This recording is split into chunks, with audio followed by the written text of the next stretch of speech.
I suppose immersion is one of those things the 3DS was going for, what with its 3D-ness and all. But even then, most games don't get it. They're still very much games, and I recognize them as such, and most of my emotion is determined by whether or not I'm winning. The Ace Attorney series, on the other hand, that's different. Capcom have crafted a line of adventures that grab you by the throat and don't stop squeezing. They're the most lighthearted depictions of grisly murders I've ever seen, kind of like Monk without the OCD, but with the absurdity cranked up in compensation. And they went away for a long period of time, teasing us with re-releases of the same cases we've cracked before on our Wiis and iPhones and whatnot. But now the Wright Anything Agency is open once more. Court is in session, the Honorable Mills Lane presiding. Let's get it on.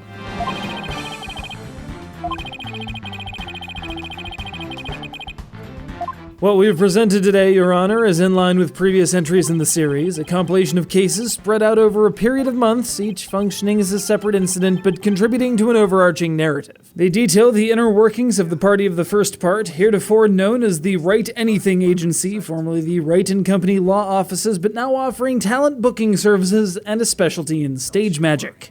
The party of the...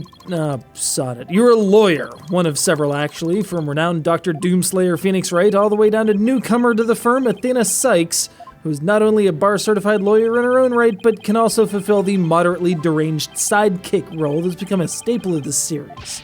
You talk to people, investigate crime scenes, point, click, and most importantly, reason your clients out of a number of sticky situations in a twisted mockery of jurisprudence that makes for lousy societal control, but a smashing video game.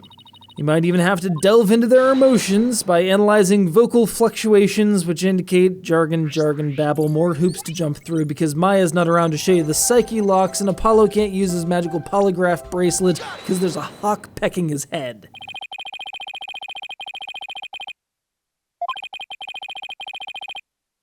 Problem is, it's a very linear game, which is great for telling a story. And don't get me wrong, the story is about 85% of why you're here in the first place. But if you're clever, you're probably going to find yourself thinking at least one step ahead of the game at most junctures. And this might result in your being exceedingly frustrated when you can't just shout, "It was used as a bludgeon, you dimwits," into the microphone. Though there is microphone support, as has been a hallmark of the series. For the crime of overclocking your brain, you take penalties that lead to a guilty verdict, but then you can just continue, so why bother? Maybe it's a pride thing. But as I've mentioned before, you're not playing this for pride. You're playing for the story. And the soundtrack, which is intensely awesome.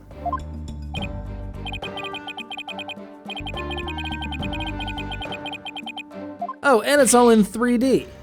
Considering that you're sitting in a courtroom for most of the time, that's not such a big deal, but this use of models rather than sprites allows for a significant boost to the graphics and most notably to the animation quality. That would have been enough, but then they had to go and add fully animated cutscenes to the equation, making it look even better. And that would have been enough, but Capcom decided to go all out and include support for DLC content and updatable costume packs, so you can be classic Phoenix if you want. Personally, I think the vest works for him. Dual Destinies has the usual flaws of a Phoenix Wright game, plus I think they got the Mega Man Battle Network 4 team to proofread, and it shows, but manages to overcome them by being thoroughly engaging and yes, even immersive. I guess you just can't keep a good man down. Or a lawyer for that matter.